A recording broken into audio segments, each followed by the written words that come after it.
చల్లగా. హిమాంగి అక్కయ్య.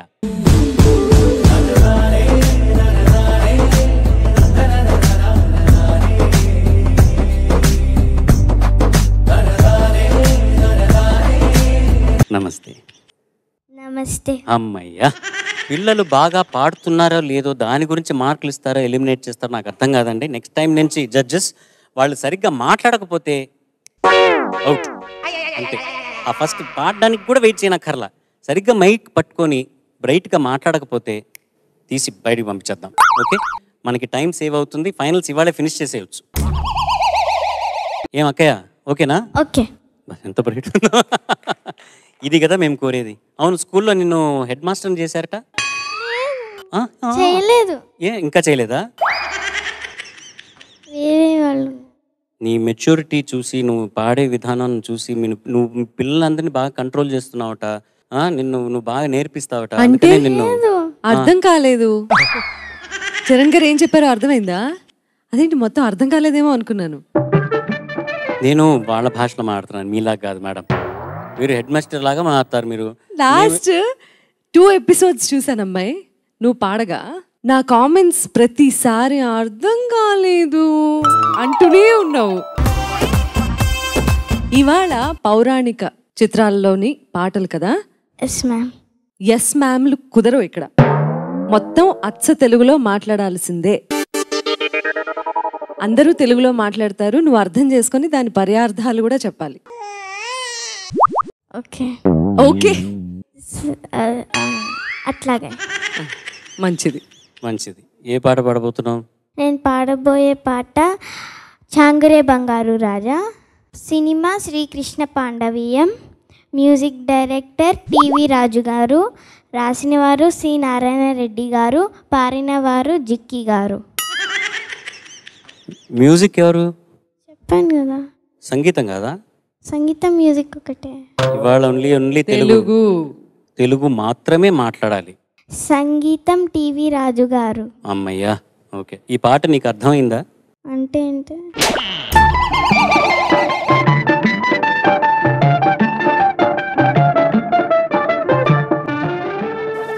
పాడండి.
మచ్చ కంటి చూపు అది చూపు కాదు పచ్చల పిడిపాకు కైపున్న మచ్చ కంటి చూపు అది చూపు కాదు పచ్చల పిడిపాకు పచ్చల పిడిపాకు ఇచ్చిన పువ్వు రేకు గుచ్చుకుంటే తెలుస్తుందిరా మనసుచ్చుకుంటే తెలుస్తుందిరా చాంగురు చాంగురు బంగారు రాజా చాంగురు బంగారు రాజా ఓహో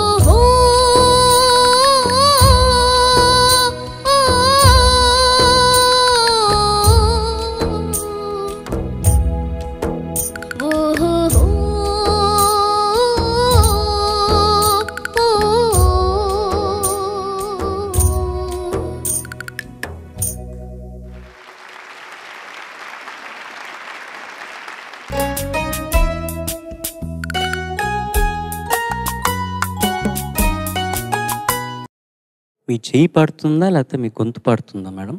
గొంతునే పడుతుంది. గొంతే పాడుతుందా? అలా అనొచ్చు కదా. అంటే మొత్తం ఉళ్ళు ఆడాలా ఎలాగా? అలా వస్తుందా ఎలాగా? అట్లా అంటేనే వస్తుంది. అలా ఇంకొకసారి లేకుండా ఒకసారి అట్లా రాదు. రాదా? రాదు. సరే, ఎవరు ఏం మాట్లాడినా అర్థం కాదు. ఈ పాట అర్థమైందా లేదా అర్థం కాలే కదా? ఛాంగురే అంటే ఏంటి తెలీదు. గురుగారిని అడుగుదాం. చంద్రబోస్ గారు, ఛాంగురే అంటే ఏంటి గురుగారు? చాంగ్ అన్న, భళ అన్న, చాంగు భళ అన్న, సువ్వి అన్న, అమ్మక చెల్ల అన్న జానపదులు ఆశ్చర్యాన్ని, ఆనందాన్ని, అద్భుతాన్ని వ్యక్తీకరించడానికి ఉపయోగించే ధ్వన్యాత్మకమైన శబ్దాలు.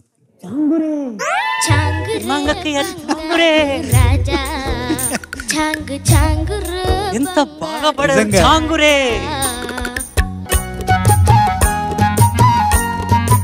సార్ దీన్ని తెలుగులో చెప్పండి సార్ అని అడుగుతుంది.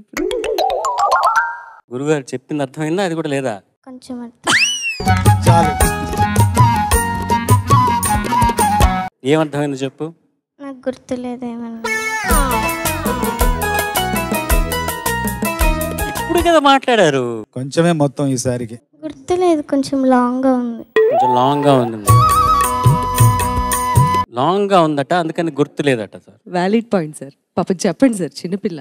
ఆశ్చర్యం అంటే ఆనందం, ఒక్కొక్కసారి అద్భుతంగా అనిపించినా కూడా ఆ మాటలతో, ఆ ధ్వనితో వాళ్ళు వ్యక్తపరుస్తారనమాట జానపదులు. ఆ పదాలు అవి. సరేనా? ఇప్పుడు నువ్వు పాడిన తర్వాత చేస్ బ్రో ఏమన్నారు? అది చాంగురే. అది రెండో చరణం చాలా బాగా పాడావు హిమాంగి. Thank you sir. తర్వాత మొదటి చరణం తర్వాత వచ్చే చాంగురే అంటూ ఒక అందంగా ఒక సాగతీత ఉంది కదా, అది కూడా చాలా బాగా పాడావు. రెండవ చరణం బాగా పాడావు. రెండవ చరణమే మొదటి చరణంగా ఉండి మొదటి చరణమే పల్లవిగా ఉంటే బాగుండేది. అర్థమైందా ఏమన్నారు? కాలా కదా? ఓకే. విజయప్రకాష్ గారు, చాంగురే. జాంగ్రీ. జాంగురే. నేను అదే అనుకుంటున్నా, మన రిషిల్కి ఈ పాట ఇస్తే అది రాంగురే అవుతుంది. వాడు ఎలా దీన్ని పాడతాడని ఇమాజిన్ చేసుకుంటున్నా. రాంగ్రే అంటే ఆయన బ్యాంగ్రే బ్యాంగ్రే. హిమాంగి చాలా బాగా పాడావు. Thank you sir. ఇప్పుడు చరణ్ గారు చెప్పినట్టు నువ్వు ఇలా ఇలా ఇలా చేసుకుని పాడతావు కదా. నాకు కూడా అలా అలవాట్లు ఉన్నాయి. చిన్నప్పుడు నేను పాడేటప్పుడు ఆ తర్వాత ఏమైపోయింది, అది అలాగే మనకు అలవాటయ్యి కష్టమైపోయింది. తర్వాత చేంజ్ చేయడం చాలా కష్టమైపోయింది. సో ఒక్కసారి చరణ్ బ్రో లాగా నేను రిక్వెస్ట్ చేసుకుంటా, ఊరికి చూద్దాం ఏమవుతుందని, అంతే. అలా షేకి లేకుండా ఒక ట్రై చేద్దామా లేక వద్దా? వద్దు సార్. ఎందుకు? ట్రై చేయొచ్చు కదమ్మా, అడిగారు కదా. రేపు నువ్వు పెద్ద ప్లేబ్యాక్ సింగర్ అవుతావు అనుకో, స్టూడియోకి వెళ్తావు, హెడ్ ఫోన్ వేసుకుని ముందు ఒక మైక్ ఉంటుంది. నువ్వు అలా అలవాటైపోతే మైక్ మీద చాంగురు టక టక టక టక అని కొడతావు. అప్పుడు సౌండ్ ఇంజనీర్ వచ్చి ఇలా మైక్ ఇలా పెట్టుకొని నవ్వుతుంది. సో ఒక్కసారి ట్రై చేద్దామా? Okay sir. Thank you, very good.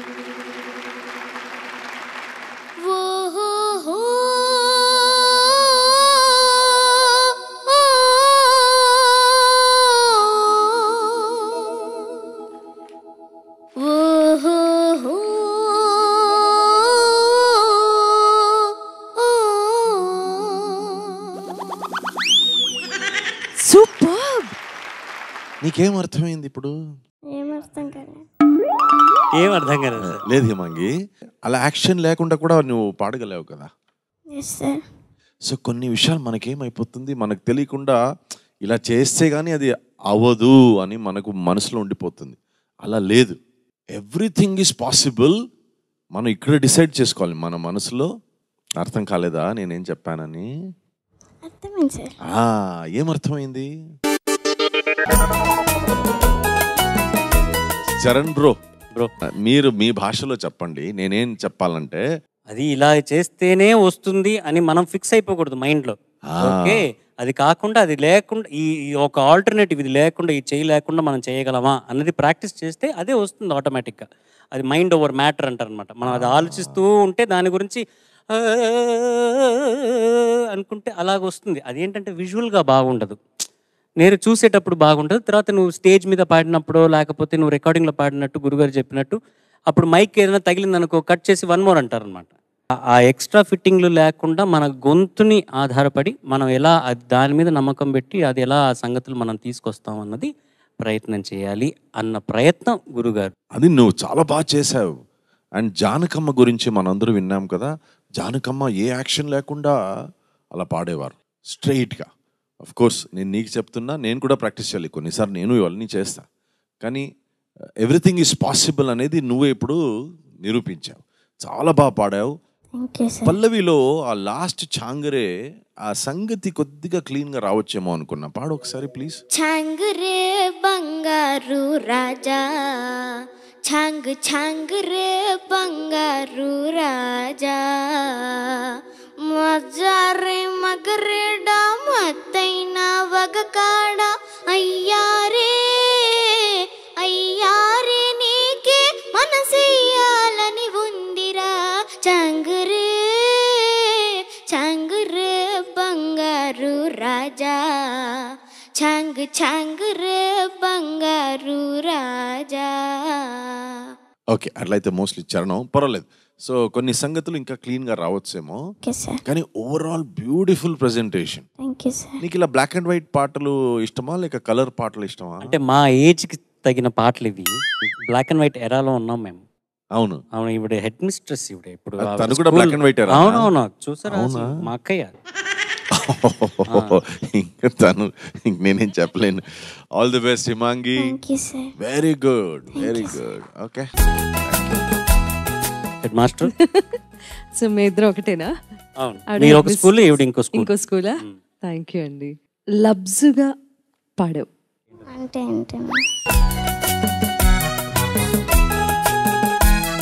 లబ్జుగా పాడావు, చాలా అందంగా పాడావు, చాలా గమ్మత్తైనటువంటి హావభావాలు ప్రదర్శించావు, గొంతులో పలికించావు. జిక్కి అమ్మ ఆవిడ గాత్రంలో ఉన్న గమ్మత్తు నీ గాత్రంలో కూడా ఉంది. సో చాలా గమ్మత్తైనటువంటి ఒక పాటను తీసుకొని జిక్కి గారు ఎలాంటి చాలా ఆ ఎక్స్ప్రెషన్స్ అన్నీ అవన్నీ ఎంత బాగున్నాయో. ముక్మల్ క్లాత్ తెలుసా నీకు? నీకు తెలిసి ఉండాలి. అంతే మ్యామ్, ఏమి తెలియదు మ్యామ్, అర్థం కాలేదు మ్యామ్. సో అంత అందంగా ఉంది నాన్న, చాలా అందంగా పాడావు. అంటే ఏమంటున్నారంటే అందంగా పాడావు అంటున్నారు, అంతే. అంతే కదా మేడం? అంతే. ఫైనల్గా చెప్పొచ్చేది ఏంటంటే చాలా బాగా పాడావు. సెకండ్ చరణం నుంచి అద్భుతంగా పాడావు. ఇలాంటి పాటలు వింటూ నేర్చుకుంటున్నప్పుడు సహజంగా చాలామంది చిన్నపిల్లలు మీ ఏజ్ గ్రూప్ ఏంటంటే కొన్ని కొన్ని ఎక్స్ప్రెషన్స్ మిస్ చేసేస్తారు. చాంగరే చాంగరే బంగారు రాజా అవన్నీ ఉన్నాయి కదా, అవన్నీ యాజ్ ఇట్ ఈస్గా నేర్చుకున్నావు. కరెక్ట్గా నేర్చుకున్నావు కాబట్టి కరెక్ట్గా పాడావు. చాంగరే బంగారు రాజా. ఇంటికి ఏమైనా మాట్లాడాలి మధ్యలో? ఏమైనా చెప్పాల్సింది ఏమైనా ఉందా? అది సీతారామంలో మీరు పాడిన పాటలు చాలా బాగున్నాయి. థ్యాంక్ యూ మేడం, అంతా మీ ఆశీర్వాదం టీచర్. Thank you baby.